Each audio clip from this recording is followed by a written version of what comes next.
இவளோடு நடந்தேனா இந்த மாயத்தில் நானும் விழுந்தேனா? உயிரே உயிரே உறையும் உயிரே இனிமேல் நீதானா? உயிரே உயிரே உறையும் உயிரே இனிமேல்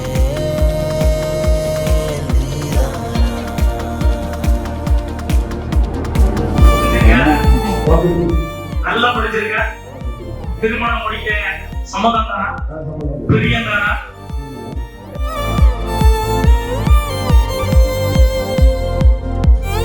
இவரை உங்களுடைய திருமண கணவரா ஏற்றுக்கொள்ளுவதில் உங்களுக்கு சம்மதம் தானே? முழு சம்மதம் தானே? வினோத் உங்களுக்கு பிடிக்குதா?